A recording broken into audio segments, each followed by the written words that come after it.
नमस्कार, आप देख रहे हैं जनादेश न्यूज। मैं हूं आपके साथ रश्मि त्रिवेदी। खबरें शुरू करने से पहले एक नजर हेडलाइंस पर। हेडलाइन के प्रायोजक है सुशीला चैरिटेबल ट्रस्ट, जहां लोक हित और विकलांग लोगों की सहायता करना ही है कर्म, जिसका एक ही नारा जनहित में योगदान कराना।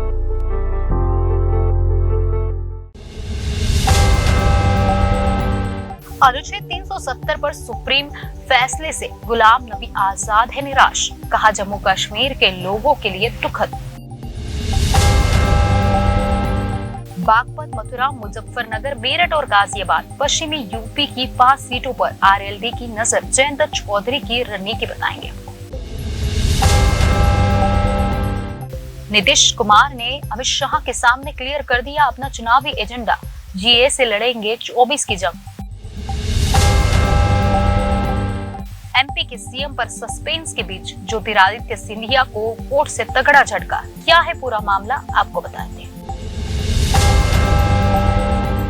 सूर्यवंशी प्रभु श्री राम की नगरी में लग रहे सूर्य स्तंभ, किरणों से प्रकाशित होगा रामलला का ललाट। अब खबरें विस्तार से। डेमोक्रेटिक प्रोग्रेसिव आजाद पार्टी के अध्यक्ष गुलाम नबी आजाद का कहना है कि हम सुप्रीम कोर्ट के फैसले से निराश है। सुप्रीम कोर्ट ने जम्मू कश्मीर में अनुच्छेद 370 को हटाए जाने को संवैधानिक रूप से वैध ठहराया है। सुप्रीम कोर्ट ने सोमवार को संविधान के अनुच्छेद 370 को निरस्त करने को चुनौती देने वाली याचिकाओं पर फैसला सुनाया। फैसला सुनाते हुए भारत के मुख्य न्यायाधीश जीसीआई डीवाई चंद्रचूड़ ने कहा कि सुप्रीम कोर्ट को दिसंबर 2018 में जम्मू कश्मीर में लगाए गए राष्ट्रपति शासन की वैधता पर फैसला देने की जरूरत नहीं है। सीजेआई चंद्रचूड़ ने कहा कि याचिकाकर्ताओं की दलील से संकेत मिलता है कि मुख्य चुनौती अनुच्छेद 370 को निरस्त करना है और क्या राष्ट्रपति शासन के दौरान ऐसी कार्रवाई की जा सकती है। उधर सुप्रीम कोर्ट के फैसले को जम्मू कश्मीर के पूर्व मुख्यमंत्री गुलाम नबी आजाद ने निराशाजनक बताया है। कांग्रेस से अलग होने के बाद डेमोक्रेटिक प्रोग्रेसिव आजाद पार्टी यानी डीपीएपी की स्थापना करने वाले गुलाम नबी आजाद ने कहा कि हम सुप्रीम कोर्ट के फैसले से निराश है। कोर्ट का फैसला दुखद और दुर्भाग्यपूर्ण है। जम्मू कश्मीर के लोग इससे खुश नहीं हैं, लेकिन हमें इसे स्वीकार करना होगा। आजाद ने यह संवाददाताओं से कहा कि मैंने पहले भी यही कहा था, केवल 2 संस्थाएं हैं जो जम्मू कश्मीर के लोगों को अनुच्छेद 370 और 35A वापस कर सकती है और वे संस्थाएं संसद और सुप्रीम कोर्ट है। सुप्रीम कोर्ट की बेंच निष्पक्ष है और हमें उम्मीद थी कि वह जम्मू कश्मीर के लोगों के पक्ष में फैसला देगी, लेकिन ऐसा नहीं हुआ। उन्होंने कहा कि अनुच्छेद 370 और अनुच्छेद 35A को वापस लाने के लिए 350 सीट की आवश्यकता होगी। जम्मू कश्मीर की किसी भी क्षेत्रीय दल को 3, 4 या अधिकतम 5 सीट मिल सकती है। ये पर्याप्त नहीं होगा। मुझे नहीं लगता कि विपक्षी इतनी संख्या जुटा पाएगा। मोदी जी के पास बहुमत था, लेकिन उन्होंने ऐसा नहीं किया, इसलिए यह केवल सुप्रीम कोर्ट ही कर सकता है। आजाद ने कहा कि जम्मू कश्मीर में हर धर्म और जाति के लोगों का संविधान के उन विशेष प्रावधानों से भावनात्मक जुड़ाव रहा है जिन्हें 4 साल पहले निरस्त कर दिया गया था।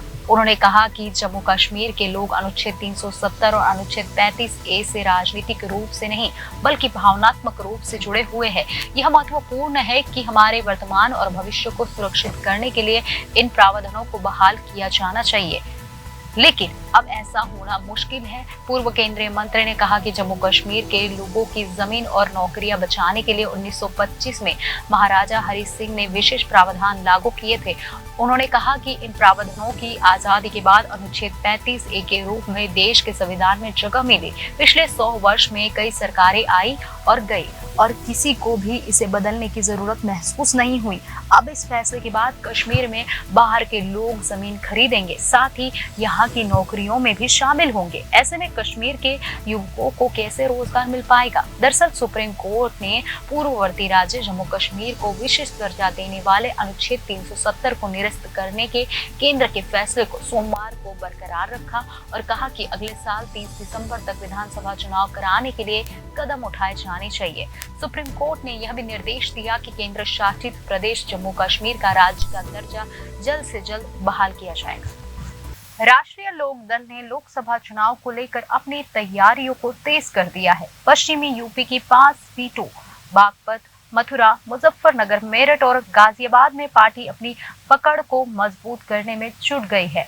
लोकसभा सीटों पर पार्टी ने राजनीतिक विस्तार की रणनीति पर काम करना शुरू कर दिया है। लोकसभा चुनाव तैयारियों में जुटे तमाम राजनीतिक दलों की अब सीटों को लेकर राजनीति गरमाने लगी है। राष्ट्रीय लोक दल ने अपनी रणनीति पर काम करना शुरू कर दिया है। विपक्षी गठबंधन इंडिया के घटक दलों के बीच औपचारिक सीट बंटवारे की प्रक्रिया अभी शुरू नहीं हुई है। इसके बाद भी समाजवादी पार्टी के सहयोगी राष्ट्रीय लोक दल यानी आरएलडी ने पश्चिम यूपी के 5 लोकसभा क्षेत्रों में अपने राजनीतिक विस्तार को तेज करने का फैसला किया है।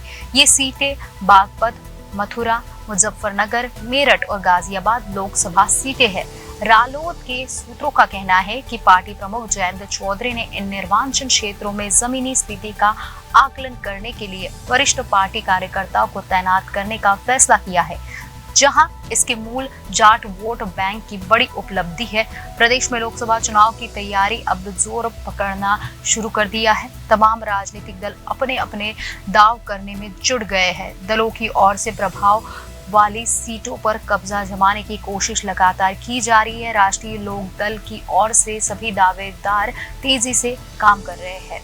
राष्ट्रीय लोक दल ने पश्चिम यूपी की 5 सीटों पर तैयारियों को तेज कर दिया है। इसके जरिए वह सहयोगी दलों को संदेश देने की कोशिश कर रहे हैं कि इन सीटों पर पार्टी की स्थिति मजबूत है। वह किसी भी स्थिति में इन सीटों को छोड़ने वाले नहीं हैं। साथ ही जयंत चौधरी विपक्षी गठबंधन इंडिया के साथ बने रहने की भी बात कर रहे हैं। हालांकि इंडिया में अभी तक सीटों के बंटवारे को लेकर कोई निर्णय नहीं हो पाया है। समाजवादी पार्टी अध्यक्ष अखिलेश यादव पहले ही कह चुके हैं कि वह लोकसभा चुनाव को लेकर विपक्षी गठबंधन के साथ है, लेकिन सीटों के बंटवारे पर निर्णय वही लेंगे। ऐसे में जयंत की प्रेशर पॉलिटिक्स पर सबकी नजर बन गई है। आरएलडी 7 जनवरी को मेरठ में पार्टी का युवा सम्मेलन आयोजित करने जा रही है। इसके जरिए युवा मतदाताओं को अपने पक्ष में करने की कोशिश की जाएगी। जयंत चौधरी मुख्य रूप से जाट समुदाय को अपनी तरफ लाने का प्रयास कर रहे हैं। जाट वोट बैंक आरएलडी से छिटक गया है। यह वोट बैंक भाजपा की तरफ जाता दिखता है। लोकसभा चुनाव 2014 के बाद से जाट मतदाताओं का रुझान पीएम नरेंद्र मोदी के लीडरशिप के प्रति दिखता है। जयंत अब इसे वापस हासिल करने की कोशिश में है। जयंत चौधरी और रालोद की सक्रियता समाजवादी पार्टी प्रमुख अखिलेश यादव के बयान के बाद से बढ़ गई है। दरअसल सपा प्रमुख ने साफ किया है कि लोकसभा चुनाव 2024 में भाजपा को हराने की क्षमता रखने वाले उम्मीदवारों को ही इंडिया गठबंधन की ओर से टिकट मिलेगा, चाहे वो किसी भी पार्टी से जुड़े हो। ऐसे में जयंत चौधरी पश्चिमी यूपी की 5 सीटों पर अपने दमदार उम्मीदवार के जरिए दावेदारी को मजबूत करने में जुट गए हैं। वही पार्टी की कोशिश है 12 लोकसभा सीटों पर अपनी पकड़ मजबूत करने की कोशिश करना। सूत्रों का कहना है कि रालोद ने लोकसभा सीट बंटवारे के व्यापक मसौदे पर निर्णय लेने के लिए समाजवादी पार्टी को छूट दे दी है, साथ ही रणनीति को नया रूप भी दे दिया है। रालोद का अभी जिन 5 सीटों पर दावा है उसमें से 3 पर लोकसभा चुनाव 2019 में पार्टी लड़ी थी। मुजफ्फरनगर, बागपत और मथुरा सीट पर पार्टी को हार का सामना करना पड़ा था। सपा बसपा गठबंधन के साथ होने के बाद भी रालोद को इन सीटों पर मात मिली थी। लोकसभा चुनाव 2019 पर गौर करें तो पाएंगे कि कांग्रेस ने भी मुजफ्फरनगर और बागपत में अपने उम्मीदवार नहीं उतारे थे। वहां से तत्कालीन रालोद प्रमुख स्वअजीत सिंह को उनके बेटे जयंत चौधरी ने चुनाव लड़ा था। मथुरा में आरएलडी के नरेंद्र सिंह बीजेपी की हेमा मालिनी से हार गए थे। मेरठ और गाजियाबाद सीट बसपा के हाजी याकूब और सपा के सुरेश बंसल को भी मिली थी। मेरठ से भाजपा के राजेंद्र अग्रवाल और गाजियाबाद के जनरल वीके सिंह उन दोनों उम्मीदवार को हराया था। रालोद के राष्ट्रीय सचिव अनुपम मिश्रा ने कहा था कि पार्टी अपनी संगठनात्मक मशीनरी को मजबूत करने और अपनी राजनीतिक आधार का विस्तार करने के लिए काम कर रही है। उन्होंने कहा कि पार्टी ने राजस्थान में विस्तार करने का फैसला किया है। पार्टी ने वहां भरतपुर विधानसभा सीट जीती है। रालोद पश्चिम यूपी में बेहतर सौदेबाजी की ताकत चाहता है। सपा आरएलडी गठबंधन का लक्ष्य मुस्लिम वोट बैंक के विभाजन को रोकना है। भाजपा मुस्लिम विरोध का मुकाबला करने का प्रयास कर रही है। वहीं सपा आरएलडी गठबंधन में सेंधमारी की कोशिश में बसपा जुटी हुई है। कांग्रेस से तनातनी के बीच अब इंडिया ब्लॉक को लेकर स्थिति साफ हो रही है। भाजपा विरोध के लिए बने इस विपक्षी गठबंधन में जुड़ने की मजबूती हर विपक्षी दल की है। आरएलडी प्रमुख जयंत चौधरी ने इंडिया के प्रति पार्टी की प्रतिबद्धता और 2024 के चुनाव में विपक्षी खेमे का समर्थन करने की पुष्टि की है। उन्होंने साफ कहा है कि रालोद एनडीए में शामिल नहीं होगी। उन्होंने पार्टी कार्यकर्ताओं से समर्थन जुटाने का आग्रह किया है। पटना में केंद्रीय गृह मंत्री अमित शाह की अध्यक्षता में हुई पूर्वी क्षेत्र परिषद की बैठक में बिहार के सीएम नीतीश कुमार ने 2 बातें प्रमुखता से रखी। पहली, जाति आधारित गन्ना आरक्षण सीमा बढ़ाने और दूसरा, बिहार को विशेष राज्य के दर्जे की मांग। नीतीश ने हालांकि तीनों राज्यों की हालत एक जैसी बताई, लेकिन विशेष राज्य की मांग बिहार के लिए ही कही। पूर्वी क्षेत्र विकास परिषद की पटना में रविवार को बैठक हुई। इस बैठक में पिछले साल 2022 में खुद को किनारे रखने वाले बिहार के सीएम नीतीश कुमार भी शामिल हुए। पिछले साल उन्होंने अपने डिप्टी सीएम तेजस्वी यादव को बैठक में शामिल होने कोलकाता भेजा था। एनडीए से अलग होने के बाद नीतीश और केंद्रीय गृह मंत्री अमित शाह की रविवार को पहली बार मुलाकात हुई। साल 2022 में कोलकाता में हुई बैठक से नीतीश कुमार नदारद रहे थे। बैठक से कुछ ही महीने पहले नीतीश कुमार ने पाला बदल एनडीए से निकलकर महागठबंधन का नेतृत्व स्वीकारा था। उनकी गैर हाजिरी को तब अमित शाह से खुन्नस के तौर पर देखा गया था, लेकिन इस बार बैठक में शामिल हुए नीतीश कुमार ने केंद्रीय गृह मंत्री और बीजेपी नेता अमित शाह के सामने ही अपना चुनावी एजेंडा क्लियर कर दिया। साथ ही इशारों में बता दिया कि वो अब 2024 की जंग अपने जीए यानी जाति गणना और आरक्षण के मुद्दे पर ही लड़ेंगे। नीतीश कुमार ने बैठक के दौरान अमित शाह के सामने अपनी उपलब्धियां तो गिनाई ही, साथ ही में 2 ऐसी मांगे भी रख दी जिन्हें विपक्ष राष्ट्रीय स्तर पर चुनावी मुद्दा बनाना चाहता है। पहली मांग यह थी कि बिहार अपने संसाधनों से अब तक सारे काम करता आ रहा है। केंद्र के इनकार के बाद बिहार सरकार ने जाति सर्वेक्षण जैसा काम कराया। इसी क्रम में आर्थिक सर्वेक्षण भी हुए। इसमें राज्य में निवास करने वाली जातियों की गरीबी भी उजागर हुई। राज्य सरकार उनके उत्थान के लिए ऐसे प्रत्येक परिवार को 2 लाख रुपए की मदद करेगी, जिससे उनकी आर्थिक हालत दुरुस्त हो सके। पर बिहार को विशेष राज्य का दर्जा मिल जाए तो बिहार और तेजी से विकास करेगा। मुख्यमंत्री ने जाति आर्थिक सर्वेक्षण की अपनी उपलब्धि गिनाई और केंद्र से राष्ट्रीय स्तर पर जनगणना की मांग की कर दी। नीतीश ने कहा, हम चाहते थे कि केंद्र सरकार जाति आधार पर जनगणना कराए। इसके लिए हम लोग शुरू से ही प्रयासरत थे। वर्ष 2019 और 2020 में बिहार विधानमंडल में आम राय से जाति आधारित जनगणना के लिए प्रस्ताव पारित कर केंद्र को भेजा। सभी दलों के प्रतिनिधियों के साथ प्रधानमंत्री से मिले। केंद्र सरकार ने कोई विचार नहीं किया तो राज्य सरकार ने अपने संसाधनों से जाति आधारित गणना कराई। जाति गणना के आंकड़ों के अनुसार बिहार की कुल आबादी 13,07,25,310 है, जिसमें 53,72,022 लोग बिहार से बाहर से है। 12,53,53,000 राज्य में रह रहे हैं। जाति आधारित गणना में पिछड़ा वर्ग की आबादी 27.12%, अत्यंत पिछड़ा वर्ग की 36.1%, अनुसूचित जाति की 19.65%, अनुसूचित जनजाति की 1.68%, सामान्य वर्ग की 15.52% पाई गई। आर्थिक सर्वे के आंकड़ों के आधार पर आरक्षण सीमा में बढ़ोतरी की गई। नीतीश ने बड़ी ईमानदारी से उल्लेख किया कि आरक्षण सीमा बढ़ाने पर बीजेपी की भी सहमति है। आंकड़ों के आधार पर समाज के सभी कमजोर वर्ग के सामाजिक उत्थान के लिए आरक्षण में इनकी भागीदारी बढ़ाने का निर्णय लिया गया। राज्य में आरक्षण की सीमा 50 से बढ़ाकर 65% कर दी गई है। इसके लिए कानून भी बन गया है। सामान्य वर्ग के आर्थिक रूप से कमजोर लोगों के लिए पूर्व से ही 10% आरक्षण का प्रावधान है, यानी कुल आरक्षण 75% हो गया है। नीतीश ने केंद्र सरकार से आरक्षण के नए कानून को संविधान की 9वीं अनुसूची में डालने का भी अनुरोध किया। उन्होंने बताया कि सभी जातियों में गरीब परिवार मिले हैं, जिनमें 25.9% सामान्य वर्ग के, 33.16% पिछड़ा वर्ग के, 33.58% अति पिछड़ा वर्ग के, 42.93% अनुसूचित जाति और 42.70% अनुसूचित जनजाति वर्ग के लोग गरीब हैं।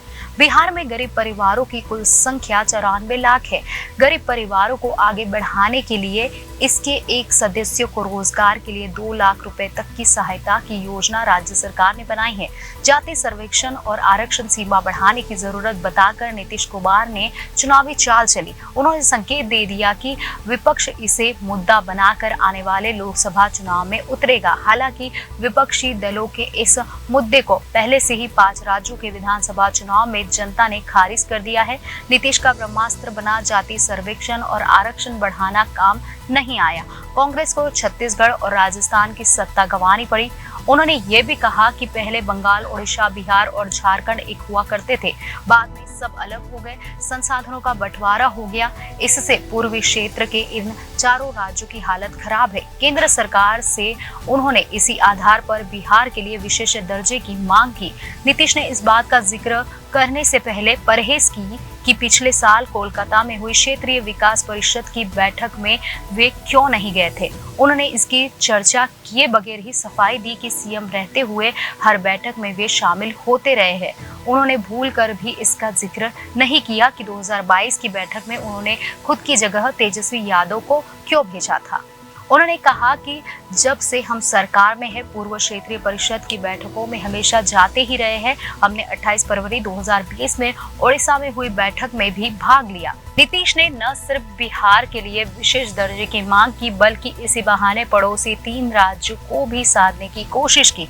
उन्होंने कहा कि यह सभी को पता है कि पहले बंगाल, ओडिशा, बिहार और झारखंड एक ही राज्य का हिस्सा थे। वर्ष 1912 में बंगाल से अलग होकर बिहार एवं ओडिशा राज्य अस्तित्व में आए। वर्ष 1936 में बिहार से ओडिशा अलग हो गया था और 23 वर्ष पूर्व 2000 में बिहार से झारखंड अलग हो गया। इसलिए इन चारों राज्यों की स्थिति लगभग एक जैसी है। अगर केंद्र सरकार बिहार को विशेष राज्य का दर्जा दे दे तो हम कई कम समय में ही पूरा कर लेंगे। हम वर्ष 2010 से ही बिहार के लिए विशेष राज्य का दर्जे की मांग कर रहे हैं। बिहार लगातार विकास के बाद भी बिहार विकास के मापदंडों में राष्ट्रीय औसत से काफी नीचे है। बिहार विशेष राज्य के दर्जे की सभी शर्तों को पूरा करता है। अब तो जाति आधारित गणना में गरीबी और पिछड़ापन के आंकड़े भी इसका समर्थन करते हैं। अब उम्मीद करते हैं कि बिहार को विशेष राज्य का दर्जा देने के बारे में केंद्र सरकार जरूर सोचेगी। मध्य प्रदेश के ग्वालियर में जमीन से जुड़े एक विवाद को लेकर बड़ा अपडेट सामने आया है। इसमें शिकायत करने वाले पक्ष ने दावा किया है कि उनके स्वामित्व वाली जमीन को सिंधिया फैमिली ने अपना बताकर डील कर दिया। जानेंगे कि कोर्ट ने इस मामले में क्या फैसला सुनाया। मध्य प्रदेश में नए सीएम पर सस्पेंस बना हुआ है। मुख्यमंत्री पद की रेस में केंद्रीय मंत्री ज्योतिरादित्य सिंधिया का नाम भी शामिल है। इसी बीच सिंधिया परिवार को कोर्ट से बड़ा झटका लगा है। संपत्ति को लेकर चल रहे एक पुराने मामले में ग्वालियर की अदालत ने अहम फैसला सुना दिया है। कोर्ट ने सिंधिया परिवार की ओर से अपनी संपत्ति बताकर जमीन की बिक्री पर तत्काल प्रभाव से रोक लगा दी है। ग्वालियर का सिंधिया परिवार कई तरह से प्रॉपर्टी विवाद में उलझा है। ऐसे ही एक डिस्प्यूट में न्यायालय ने अहम फैसला दिया है। ये मामला ग्वालियर में चेतकपुरी के सामने स्थित 6 बीघा 4/20 जमीन के स्वामित्व से जुड़ा है, जिसे लेकर कोर्ट में केस दायर किया गया है। कोर्ट में कहा गया है कि चेतकपुरी के पास स्थित महल गांव में यशवंतराव राणे की जमीन को सिंधिया परिवार ने अपना बताया। इसकी डील भी हुई, पर अदालत ने रोक लगा दी है। ग्वालियर में रियासत काल के दौरान सिंधिया परिवार के शाही महल जय विलास पैलेस का परिसर बहुत विशाल था। इसमें शिकारगाह, हेलीपैड, कृषि भूमि आदि भी थी। लेकिन देश की स्वतंत्रता के बाद सिंधिया परिवार ने इसके आसपास की भूमि में पॉश कॉलोनियां विकसित कर जगह बेच दी। इसे सिंध विहार, चेतकपुरी, वसंत विहार, चेतकपुरी आदि कॉलोनियों के नाम से ये जानी जाती है। हालांकि सिंधिया परिवार ने कुल 6 बीघा 4 बीसवा जमीन नारायण बिल्डर एंड डेवलपर को बेचने का सौदा किया। हालांकि इसके स्वामित्व को लेकर एक वादा दायर किया गया। यशवंतराव राणे के परिवार ने इस जमीन को अपना बताते हुए इसका भूस्वामी बताया और सिंधिया परिवार के किए जा रहे सेल्स कॉन्ट्रैक्ट को अवैध बताया। इस भूमि के सिंधिया परिवार की ओर से हो रही बिक्री पर भी रोक लगाने की गुहार लगाई। वादी के एडवोकेट R.K. सोनी का कहना है कि इस जमीन को लेकर यशवंत राणे की ओर से पेश एक आरोप पत्र 22 फरवरी 2018 को निरस्त कर दिया गया था, जिसे चुनौती देते हुए राणे ने यह अपील दायर की थी। यशवंत राव राणे की ओर से कोर्ट को बताया गया है कि इस सर्वे नंबर की 6 बीघा 4 बीसवा जमीन मेरे पिता श्री कृष्ण राव राणे के स्वामित्व की थी। उनके देहांत के बाद जमीन का एकमात्र मालिक मैं हूँ। पिता की मृत्यु के वक्त 1952 में मैं नाबालिग था और इसके बाद सिंधिया परिवार ने उनके पुश्तैनी स्वामित्व वाली जमीन अपने नाम करवा ली। इसका गलत तरीके से नामांतरण भी करवा लिया। यशवंत राणे अब वायुसेना से रिटायर है और यह केस लड़ रहे हैं। उन्होंने कोर्ट को बताया है कि मेरे स्वामित्व की उस जमीन का रजिस्ट्रेशन 1970 से 71 में श्रीमंत मातेश्वरी गर्जाराजे चैरिटेबल ट्रस्ट के नाम से दर्ज कर दिया गया। ये पूरी तरह से गलत है। इतना ही नहीं, इसके बाद भूभाग को ज्योतिरादित्य सिंधिया, उनकी मां माधवी राजे और चित्रागंधा सिंह की ओर से नारायण बिल्डर्स एवं डेवलपर्स प्राइवेट लिमिटेड को 2006 में बेच दिया गया, जिसका उन्हें कोई अधिकार नहीं था, जबकि इसके स्वामित्व का विवाद न्यायालय में विचाराधीन था। एडवोकेट सोनी ने बताया कि 12वीं सत्र जिला कोर्ट के न्यायाधीश अजय सिंह ने इस मामले में सभी पक्षों को सुनने के बाद इस केस में अपना निर्णय सुनाया है। उन्होंने याचिकाकर्ता यशवंतराव राणे को इस जमीन का स्वामी घोषित कर दिया है। इसी के साथ आदेश दिया कि केंद्रीय मंत्री ज्योतिरादित्य सिंधिया, उनकी माता माधवी राजे सिंधिया, उनकी बहन चित्रागंधा राजे और नारायण बिल्डर्स एवं डेवलपर प्राइवेट लिमिटेड के डायरेक्टर जमीन का विक्रय नहीं कर सकते। ग्वालियर के जिला कलेक्टर और नगर निगम ग्वालियर के कमिश्नर को आदेश का पालन करने के लिए कहा गया है। अयोध्या में लगातार सौंदर्यीकरण का काम चल रहा है। करोड़ रुपए की परियोजनाएं पूरी की जा चुकी है और कईयों का काम अभी चल रहा है। दिसंबर के अंत तक अयोध्या एयरपोर्ट का शुभारंभ होने की उम्मीद है। प्रधानमंत्री नरेंद्र मोदी इस मौके पर अयोध्या आ सकते हैं। भगवान श्री राम की नगरी में उनका आभास करवाने के लिए उनसे जुड़े प्रतीकों और रामायण काल के चिन्हों से सजाया जा रहा है अयोध्या को। अयोध्या को जोड़ने वाले राम पथ, राम जन्मभूमि पथ और धर्म पथ पर रामायण के विविध प्रसंगों को दर्शाने वाले म्यूरल यानी भित्त चित्र लगाने की तैयारियां है। अब सूर्यवंशी भगवान राम की नगरी सूर्य स्तंभ से भी सुसज्जित होगी। कमिश्नर गौरव दयाल ने बताया कि पूरे शहर में 25 से 30 सूर्य स्तंभ लगने हैं, जिनकी ऊंचाई 9 मीटर है। इनमें से आधा दर्जन लग गए हैं। कमिश्नर ने बताया कि इस योजना पर 2 करोड़ रुपए का खर्च आ रहा है। इसे एक प्राइवेट संस्था प्रायोजित करेगी। बेप्रो फार्मा ने इसे प्रायोजित करने के लिए अपनी सहमति दी है। गौरतलब है कि अयोध्या में सूर्य स्तंभ का विशेष महत्व है। भव्य राम मंदिर के गर्भगृह में विराजमान राम लला के ललाट को भी रामनवमी के दोपहर में सूर्यदेव की किरणों से प्रकाशित करने की व्यवस्था बनाई गई है। स्तंभ से सूर्य की महिमा को प्रदर्शित करते हुए श्रद्धालुओं के मन में श्रद्धा भाव उत्पन्न होंगे। सूर्य स्तंभों पर अयोध्या की पौराणिक प्राचीन डिजाइन भी उकेरी गई है। कमिश्नर ने बताया कि अयोध्या के आकर्षण को बढ़ाने के लिए कई प्रयोग किए जा रहे हैं। स्टील लाइट्स से लेकर मुख्य मार्गों पर प्राचीन और धार्मिक मान्यता वाले पेंटिंग और वस्तुओं का लगाया जा रही है। वस्तुएं पूरे शहर में 25 श्री राम स्तंभ लग रहे हैं। राम नगरी को खूबसूरत बनाने के लिए करोड़ों की योजनाओं पर काम चल रहा है, जिसमें से कई पूरे हो चुके हैं। इजराइल और हमास के बीच सीज फायर हुआ था, लेकिन अब वह टूट चुका है। इजराइल और हमास के बीच फिर एक बार युद्ध शुरू हो गया है। इस बीच हमास ने चेतावनी दे दी है कि जब तक उनकी मांग पूरी नहीं होगी, तब तक किसी बंधक को नहीं छोड़ा जाएगा। इजराइल और हमास के बीच फिर युद्ध शुरू हो गया है। इजराइल की ओर से लगातार गाजा पर बम बरसाए जा रहे हैं। इस बीच हमास ने रविवार को एक चेतावनी जारी की है। उसने कहा है कि जब तक उसकी मांग पूरी नहीं हो जाती तब तक किसी भी बंधक को जिंदा नहीं छोड़ा जाएगा।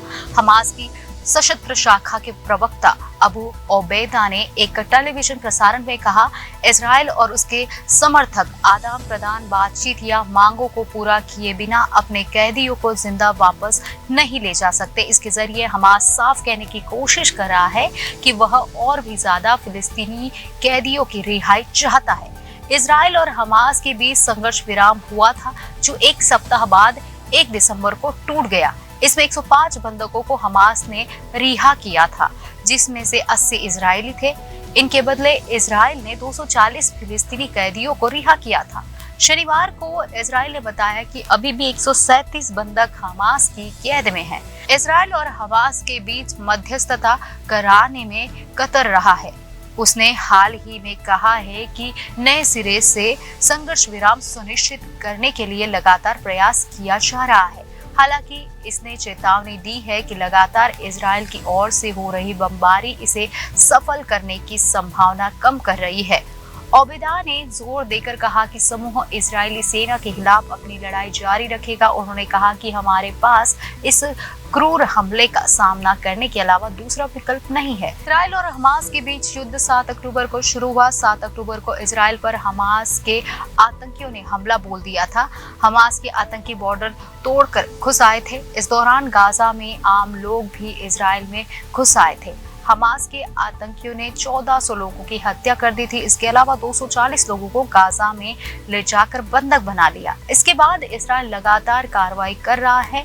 हमास के मुताबिक बमबारी में 17,700 लोगों की मौत हो चुकी है। भारत अपने तेजस फाइटर जेट के नए संस्करण के पहले विमान को बीकानेर में तैनात करने जा रहा है। भारत ने पाकिस्तान की ओर से बढ़ते खतरे को देखते हुए तेजस को तैनात करने का फैसला किया है। पाकिस्तान ने हाल ही में अबाबिल मिसाइल का कई साल बाद टेस्ट किया है। भारत को अक्सर परमाणु धमकी देने वाले पाकिस्तान और सेना को जंग के मैदान में मुंह तोड़ जवाब देने के लिए भारत राजस्थान के बीकानेर में तेजस फाइटर जेट की पहली स्क्वाड्रन तैनात करने जा रहा है। तेजस मार्क 1A फाइटर जेट की पहली स्क्वाड्रन को नाल एयरबेस पर तैनात किया जाएगा, जो पाकिस्तान की सीमा से सटा हुआ है। इसी के पास पाकिस्तान का बहावलपुर सैन्य अड्डा है। सबसे पहले तेजस मार्क 1A विमान साल 2024 के शुरुआती महीने में मिलने जा रहे हैं। ये ब्रांड न्यू विमान MiG-21 की जगह लेंगे, जो अब पुराने पड़ चुके हैं। भारत ने अपने पहले स्वदेशी विमान को पाकिस्तानी वायुसेना से निपटने के लिए तैनात करने का फैसला यूं ही नहीं लिया है। पाकिस्तानी सेना चीन के साथ मिलकर नापाक साजिशें रच रही है और उसने ड्रैगन से कई नए फाइटर जेट खरीदे हैं। भारत ने करीब 40 साल की मेहनत के बाद तेजस फाइटर जेट को तैयार किया है। तेजस के पुराने संस्करण की कम से कम 2 स्क्वाड्रन पहले ही सेना में शामिल हो चुकी है। इन्हें हाल ही में उत्तरी और पश्चिमी सीमा पर तैनात किया जा चुका है। नए तेजस मार्क 1A विमान पुराने के मुकाबले कई ज्यादा ताकतवर है और घातक मिसाइलें से लैस है। ये विमान पाकिस्तान में कहीं भी तबाही मचाने की क्षमता से लैस है।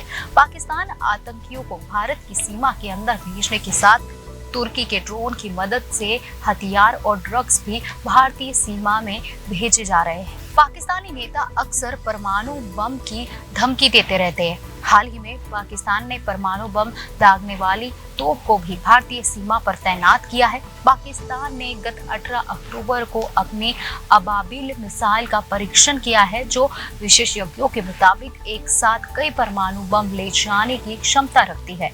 हालांकि इस मिसाइल का परीक्षण सफल रहा या नहीं, इसको संदेह बना हुआ है।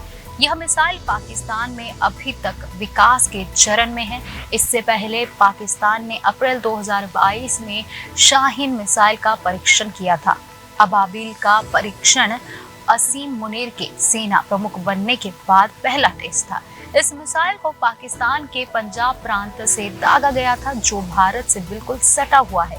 यही नहीं, उस समय पाकिस्तान के केयरटेकर पीएम अनवारुल हक काकर उस समय चीन के दौरे पर थे। विशेषज्ञों का मानना है कि पाकिस्तान ने भारत के S-400 मिसाइल डिफेंस सिस्टम को मात देने के लिए इस मिसाइल का परीक्षण पंजाब से किया था, न कि बलूचिस्तान या सिंध से। रूस के भारत को S-400 सिस्टम दिए जाने से चीन कभी सहमत नहीं हुआ था। इस मिसाइल की रेंज कितनी है, इसका अभी तक पता नहीं चल पाया। माना जाता है कि चीन की मदद से पाकिस्तान ने कई मिसाइलें बनाई हैं, जो भारत को ध्यान में रखकर है। डायरेक्टर अनुराग कश्यप ने लेटेस्ट इंटरव्यू में भारतीय सिनेमा से गायब होती हिंदी और उर्दू भाषा पर बात की। साथ ही कहा कि अब ऐसा वक्त आ गया है, जो दर्शक देखेंगे वही सिनेमा बनाया जाएगा। अनुराग कश्यप ने सैम बहादुर को लेकर भी बात की और बताया कि किस वजह से कुछ लोगों ने फिल्म को नकार दिया। बॉलीवुड के सबसे संवेदनशील फिल्म मेकर्स में से एक माने जाते हैं। उनकी पहचान लीक से हटकर फिल्में बनाने के लिए है। अनुराग कश्यप ने अपने करियर में अब तक कई पाथ ब्रेकिंग फिल्में बनाई, जो हिट भी रही। इनमें गैंग्स ऑफ वासेपुर, देवडी गुलाल और कुछ समय पहले रिलीज हुई कैरेडी शामिल है। इस फिल्म को तो कान फिल्म फेस्टिवल में स्टैंडिंग ओवेशन भी मिला था। अनुराग कश्यप ने हाल ही में फिल्म मेकर सुधीर मिश्रा के साथ दिल्ली में चल रहे जश्न रेख्ता कार्यक्रम में हिस्सा लिया, जहां सिनेमा की भाषा और बिजनेस को लेकर बात की। फिल्म बिजनेस के बारे में अनुराग कश्यप ने कहा, यह फिल्म की कमाई के बारे में बात होती है, जबकि जब मैं विदेश फिल्म फेस्टिवल्स में जाता हूँ तो वहाँ पर सिनेमा आर्ट फॉर्म के बारे में बात होती है। समाज में भी संतुलन आना जरूरी है। हमारे दर्शक भी अलग अलग हो चुके हैं और फिल्मकार भी। होता यह है कि जब एक तबके का फिल्म मेकर फिल्म बनाता है तो दूसरे तबके के दर्शक उसे गाली देते हैं, जबकि जब दूसरे तबके का फिल्म मेकर फिल्म बनाता है तो पहले तबके का दर्शक गाली देता है। मगर सिनेमा आर्ट फॉर्म महंगा मीडिया है, जो दर्शक देखेगा वही फिल्म मेकर बनाएगा। तो आप जिस तरह की फिल्में चाहते हैं, आपको उसके लिए सिनेमा घर जाना होगा, वरना बस सोशल मीडिया पर बोलते रह जाएंगे। अनुराग ने कहा, सिनेमा में हिंदी और उर्दू भाषा खोती जा रही है, क्योंकि लोग अंग्रेजी में सोचते हैं और अंग्रेजी में ही लिखते हैं। यहाँ तक कि स्क्रिप्ट भी रोमन अंग्रेजी में लिखी जाती है, जबकि क्षेत्रीय सिनेमा अभी भी अपनी भाषा में लिख रहा है। सुधीर मिश्रा ने फिल्म खोया खोया चांद की बात करते हुए कहा कि आज लोग उर्दू के डायलॉग नहीं समझेंगे, क्योंकि पूरी फिल्म उस माहौल पर नहीं है। अगर कोई कुछ डायलॉग डालता है तो वह बहुत आउट ऑफ प्लेस लगेगा। अनुराग कश्यप ने विकी कौशल की फिल्म सैम बहादुर की चर्चा करते हुए कहा कि फिल्म में सैम मानेकशॉ की भाषा को ट्रांसलेट करके इस्तेमाल किया गया है, जबकि असल में वह ब्रिटिश इंग्लिश बोलते थे। इसलिए कई लोगों ने उसे अप्रामाणिक बोलकर खारिज कर दिया। जिन लोगों को इस बारे में नहीं पता, उन्होंने इसे स्वीकार किया है। OTT platform Disney plus Hotstar की पॉपुलर वेब सीरीज आखिरी सच के मेकर्स आपस में ही भिड़ गए हैं।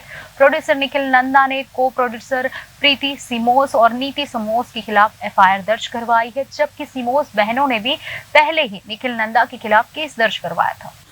इस साल अगस्त में ओटीटी पर रिलीज हुई तमन्ना भाटिया की वेब सीरीज आखिरी सच अब कानूनी पचड़े में फंस गई है। दिल्ली के चर्चित बुराड़ी कांड पर बनी इस सीरीज को खूब पसंद भी किया गया, लेकिन अब 4 महीने बाद सीरीज के मेकर्स आपस में भिड़ गए हैं। शो के प्रोड्यूसर निखिल नंदा ने अपने साथी को प्रोड्यूसर प्रीति सिमोस और नीति समोस के खिलाफ दिल्ली में एफआईआर दर्ज करवाई है, जबकि एक बातचीत में सिमोस बहनों का दावा है कि निखिल नंदा ने उन्हें धोखा दिया है। बहनों का कहना है कि आखिरी सच के सीजन 1 में काम करने वाले कई लोगों को अभी तक नंदा की तरफ से पैसे का भुगतान नहीं किया गया है। इस बाबत निखिल नंदा के खिलाफ भी एक मामला दर्ज हो चुका है। कुछ दिनों पहले प्रीति सिमोस और नीति सिमोस के खिलाफ सीआरपीसी की धारा 420 और 406 के तहत दिल्ली में धोखाधड़ी की एफआईआर दर्ज की गई थी। इस एफआईआर में निखिल नंदा ने आरोप लगाया कि सिमोस बहनों ने सीरीज के अंतिम क्रेडिट में हेरफेर किया। उन्होंने राहुल झा के साथ आखिरी शूट के हार्ड डिस्क को बदल दिया। हालांकि प्रीति और नीति ने कोर्ट में जारी आधिकारिक बयान में इन दावों का खंडन किया है। है। उन्होंने कहा है कि इसके उलट निखिल नंदा के पास कई ऐसे लोगों की फीस बकाया है जिन्होंने शो में काम किया है। नंदा के खिलाफ भी अदालत में कई मामले दायर किए गए हैं। समझा जा रहा है कि इस पूरे मामले में उन सेलिब्रिटीज को भी जांच में शामिल किया जाएगा जिन्होंने सोशल मीडिया हैंडल पर शो का प्रचार किया था। अपनी शिकायत में निखिल नंदा ने अधिकारियों से इस बात की जांच करने का अनुरोध किया है कि शो के क्रेडिट में उनका नाम क्यों नहीं है। नंदा ने अपना पक्ष रखते हुए भी दावा किया है कि वह आखिरी सच वेब सीरीज बनाने वाले प्रोडक्शन हाउस के बहुमत शेयरधारक है। उन्होंने एफआईआर कॉपी में यह भी आरोप लगाया है कि सिमोस बहनों ने दिल्ली के एक न्यूकमर प्रोड्यूसर और एक्टर को भी धोखा दिया। निखिल नंदा ने इन सभी दावों को खारिज करते हुए प्रीति सिमोस ने इस मामले पर कहा, नीति और मुझे हमारे शो आखिर सच और ओटीटी प्लेटफॉर्म पर इसकी सफलता पर बेहद गर्व है। यह हमारा दुर्भाग्य था कि हमें खुद को किसी ऐसे व्यक्ति के साथ जोड़ना पड़ा जो सिलसिलेवार डिफॉल्टर है। वह लोगों के बकाया पैसों का भुगतान नहीं करता है। उस पर हमारे सहित पहले से ही कई ऐसे मामले दर्ज है। हमने उसके खिलाफ पहले ही केस दर्ज करवाया है। सिमोस बहनों का कहना है कि नंदा ने पैसों की जानकारी देने, भुगतान के लिए आए पैसों के इस्तेमाल आदि की जानकारी से ध्यान भटकाने के लिए यह काउंटर केस फाइल किया है।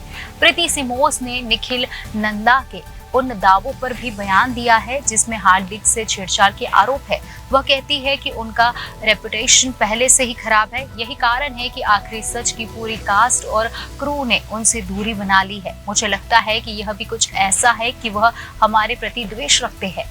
उनके दावे माने नहीं है। शो की हार्ड डिस्क के बारे में उनका दावा बेबुनियाद है क्योंकि hard disk OTT platform Hotstar की संपत्ति है। यही होता है जब आपने काम नहीं किया होता है। फुटेज ओटीटी प्लेटफॉर्म का है, मेरा या उसका नहीं। वह प्रोडक्शन हाउस के मुताबिक शेयरधारक भी नहीं है जिसका वह दावा कर रहे हैं। नीति और मेरे दोनों की 25-25% हिस्सेदारी है। ऐसे में संयुक्त रूप से हमारी हिस्सेदारी 50% की है और उनके पास बाकी 50% हिस्सेदारी है। प्रीति सिमोस आगे यह भी कहती है कि निखिल नंदा ने उनसे अनुरोध किया था कि वो सेलिब्रिटीज से उनके लिए पोस्ट करवाए। प्रीति कहती है कि उनकी पत्नी दिल्ली में बहुत पावरफुल है, जो जाहिर है कि लोग उनसे डरते हैं, लेकिन हम नहीं डरते। सत्ता में बैठे लोगों को उन महिलाओं के अधिकारों की रक्षा करनी चाहिए जो वाकई में इंडस्ट्री में अपनी पहचान बनाने के लिए बहुत मेहनत कर रही है। हम सही तरीके से लड़ रहे हैं, हम कानून के रास्ते पर हैं और हम अपना पैसा मांग रहे हैं। हम उन सभी लोगों का पैसा मांग रहे हैं जिनका भुगतान बकाया है। प्रशांत नील की सालार में अब यश का भी कैमियो होगा और यह खुलासा तीर्था सुभाष ने किया है। तीर्था सुभाष ने सालार में गाना गाया है और उन्होंने गलती से बता दिया कि फिल्म में यश भी है। अब बताएंगे आपको वो क्या कही है। प्रशांत नील की सालार को लेकर फैंस बेसब्री से इंतजार कर रहे थे। वो पूरी तरह से श्योर थे कि यह फिल्म केजीएफ का हिस्सा है और इसमें रॉकी भाई यश जरूर नजर आएंगे। लेकिन कुछ समय पहले प्रशांत नील ने इसका खंडन कर दिया था और कहा था कि सालार और केजीएफ एक दूसरे से कनेक्टेड नहीं है और यश इसका हिस्सा भी नहीं होंगे। पर अब सच सामने आ गया है। रॉकी भाई यश सालार में नजर आएंगे और यह खुलासा चाइल्ड आर्टिस्ट तीर्था सुभाष ने किया है। तीर्था सुभाष सालार के साथ बतौर सिंगर जुड़ी है और उन्होंने एक इंटरव्यू में गलती से सालार में यश के कैमियो का खुलासा कर दिया। सालार 22 दिसंबर को रिलीज होगी। बॉक्स ऑफिस पर इसकी टक्कर शाहरुख खान स्टारर डंकी से होगी। रिपोर्ट्स में दावा किया जा रहा था कि सालार और केजीएफ की कहानी जुड़ी होगी। फैंस ने इसके लिए कई थ्योरीज भी ढूंढ निकाली। ये दावा इस आधार पर किया जा रहा था कि सालार को केजीएफ वाले प्रशांत नील ने डायरेक्ट किया है। इसके अलावा फिल्म में 2 किरदार वो भी है जो केजीएफ का भी हिस्सा थे और अब यश को लेकर भी अपडेट आ गया है। तीर्था सुभाष ने एशियानेट से बातचीत में बताया कि उन्होंने सालार के लिए 3 भाषाओं में एक गाना गाया है। इसी दौरान उन्होंने गलती से कह दिया कि यह फिल्म प्रभास, यश और पृथ्वीराज सुकुमारन की है, यानी सालार में यश का कैमियो होगा। यह खबर वाकई फैंस को खुश करने वाली है। सालार का ट्रेलर 2 दिसंबर को 5 भाषाओं में रिलीज किया गया था और इसने शानदार रिस्पांस इसे भी मिला था। यह फिल्म 400 करोड़ रुपए के बजट में बनी है। सालार पहले 14 अप्रैल 2022 में रिलीज होने वाली थी, लेकिन KGF 2 के कारण इसकी रिलीज डेट में बदलाव किया गया था। बाद में यह रिलीज कोरोना की वजह से टल गई। इसके बाद सालार को 28 सितंबर 2023 में रिलीज किया जाना था, लेकिन इस पर भी पोस्टपोन किया गया और अब यह 22 दिसंबर को रिलीज होगी। खबरों में आज बस इतना ही। आने वाली सभी खबरों को जानने के लिए आप जुड़े रहिए जनादेश न्यूज के साथ।